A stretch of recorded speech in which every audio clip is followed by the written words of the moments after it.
Hey, it's me, Tim, and you may remember a few weeks back I was working on redesigning my acoustic electric guitars, and so you can go check out those videos. I built two guitars, one nylon string, one steel string. The nylon string is done, and the steel string I hadn't done the electronics yet. So we're going to jump in and do that today, and then at the end of this video we're going to get to hear both of them as intended as acoustic electric guitars, meaning plugged in, not just like in the room, like acoustically, because that's really not what they're built for, although they do that too. Anyways, let's get to it.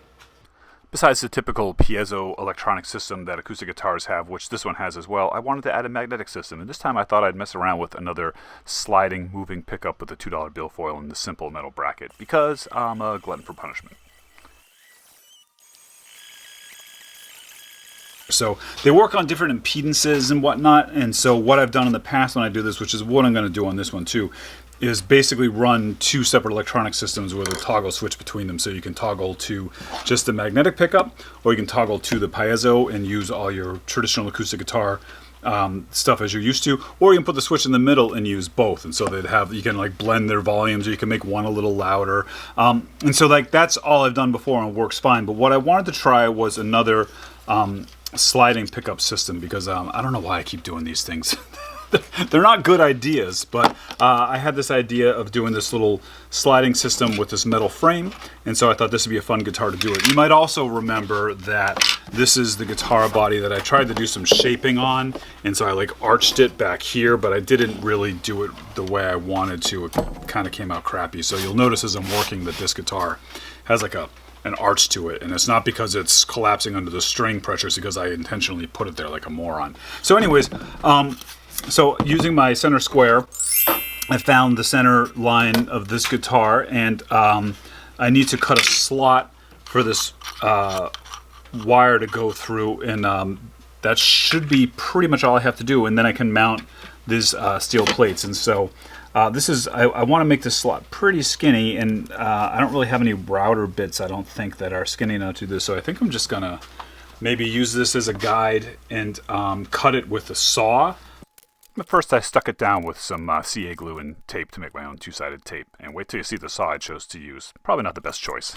Okay, now I know a lot of you are on the edge of your seats as I'm about to do this really, really stupid move, but 2 points. One is, it's a prototype, and two is, like, because of, like I was saying about the top on this, I've already committed in my mind to making a new body for this neck, because I didn't like the way I did this. So this is just totally practice. When I make the next body, I will have all this cut properly, you know, on the laser or whatever.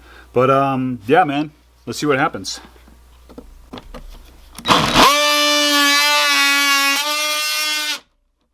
Oh, it's going better than I thought.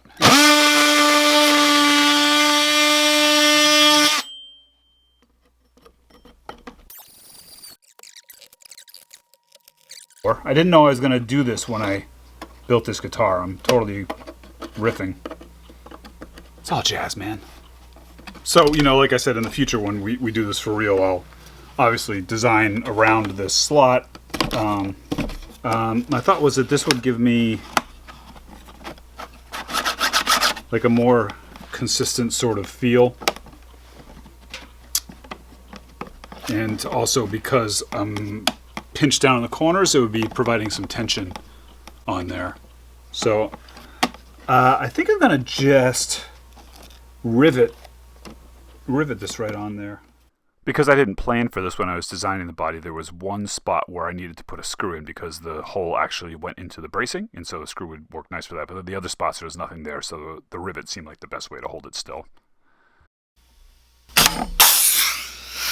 Bet you've never seen someone use rivets into wood before.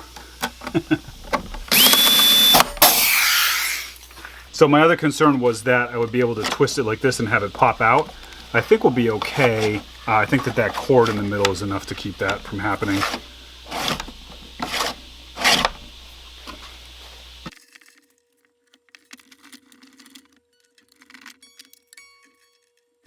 Just putting the strings back on it. I haven't really started wiring it up or anything yet, but I've already noticed that one thing we'll have to change is while it sits nice in those two positions here in the middle, like in the dead center.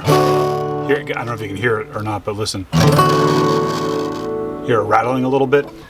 I simply fixed this later by folding over a little piece of duct tape and sticking it underneath there, and that was enough to put enough pressure to keep that from happening. But obviously, well, keep watching. So what? There's just a little bit. It's a little too loose here. I thought the tension of the metal would be a little bit stronger. So the easiest fix would be to just add a little nodule that comes off here to hold another rivet or screw.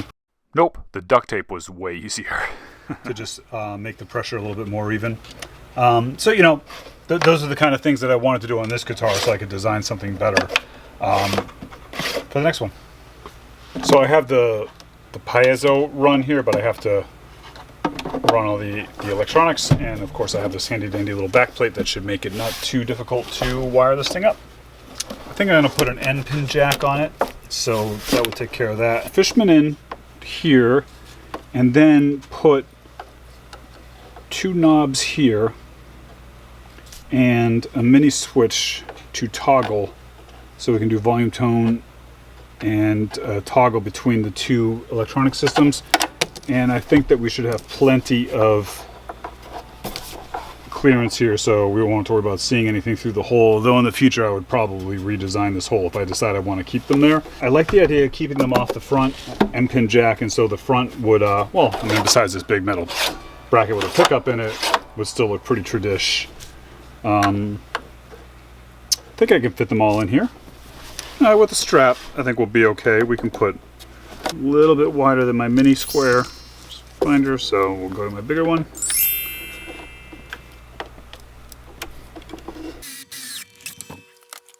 So I proceeded to like pre-wire my end pin jack and sort of run all the wires into the guitar and get ready to put it together. And because I was doing it so close to the sound hole, it made it easy. But of course, in the future, I'll have to do something different. It was a little tougher than I expected to get inside the back with that string access hole. So maybe I'll just make that a little bit bigger in the future. I forgot how brittle these sides are.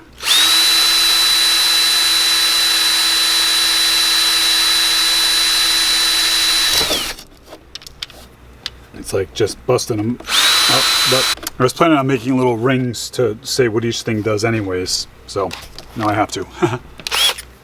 It was really nice having that easy access for wiring this up, but of course there's the visibility issue, so I'm thinking about some ideas to maybe fix that in the future, and then these are little rings I made to cover up the damage. So in case you're new here and have no idea who I am, I have this passion for making things out of reclaimed closet doors, which is what this guitar is made out of and those sides are made out of, and why I'm complaining about the brittleness of them, the way I laser curve them. So these are all, you know, things that I'm taking into account as I go through this and thinking about how I can do it better. Well, obviously I have some work to do up here and just about everywhere. I like the concept of all these controls being together. I think I could make maybe a little plate or something, because I could obviously condense them all a little bit there. And I haven't seen yet the front. Let's see how bad the wires look. So, I mean, you can already see this box because you know, I need to adjust and design all this stuff better, but all this wire shouldn't be too big of a deal to tuck up. And the pickup, moving the pickup doesn't affect it. I'm probably not going to do that right now though, because I don't want to use the little plastic hook I have on this guitar. I got some sawdust floating around here.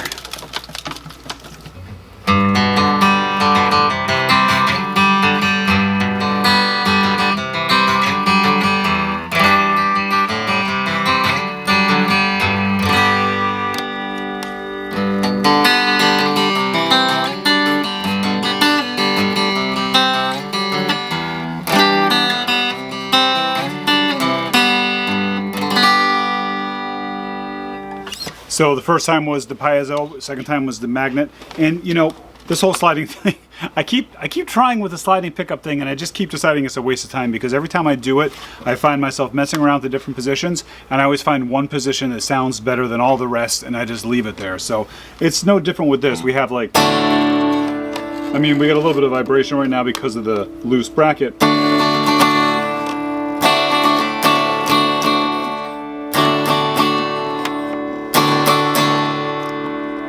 There's a big volume drop, of course, when you go back. It Sounds okay here. Sounds a little better here. A little better here. But then when you put it all the way up against the neck,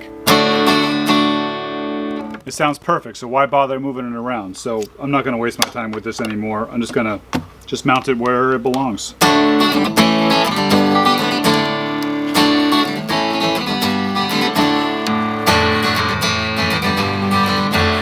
But right now we're just hearing this thing through my really, really horrible practice amp into a microphone. I'm going to take this home along with the nylon string guitar and do some actual DI recording. So again, these are designed for like live performance, you know, plugging into PA systems and stuff, but I think it'll be really interesting to just do a direct in, and then I'll zhuzh it up a little bit, but we'll do just like a direct in and really hear what the signal sounds like coming from these things in a few different configurations. So let's go to my home studio. I don't take money from our corporate overlords. This video is sponsored by me, SquareTools.com. That's right, my other business where I make some tools for doing maker work and guitar work and stuff. And I want to show you the latest addition to the Square Tools lineup. It is the Mini Center Square Focus, and I'm really proud of this tool. It is a smaller, sort of less fancy version of the original center finding tool, the Center Square. And what this does is it gets into some smaller spaces that the big one can't get to, and then it also is big enough to do a lot of what you need to do for, you know, guitar work especially. And it does a lot that this can do, does some stuff that this can't do. But the best part of it is because it is simpler and smaller, it is about half the price of this one. So it's a way to kind of get that tool in your toolbox for less. And it is available only at Square Tools, like all of the other tools that I make there. I've got a couple new ones coming up too. I'm pretty close on, because there's a little bit of R&D involved. But anyways, enough of that. SquareTools.com. Mini Center Square, original Center Square, all in stock over there. Excellent.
So in the first video where I built this guitar, we heard it acoustically, and we can listen to it again. This is just the guitar. Right, sounds like an acoustic guitar, not a fantastic one, but then we just listened to it doing direct-in recordings using the onboard electronic systems, and we heard what it sounds like there, but what this guitar is really designed for is just being played loud and live in a room through a PA system like this.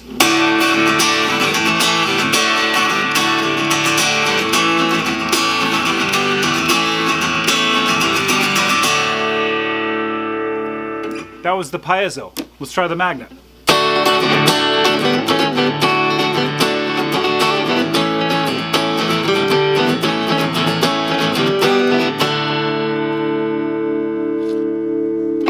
And that's before tweaking anything and fiddling around with tone and stuff. So you can see it already sounds like two different guitars and gives you a lot more opportunities live.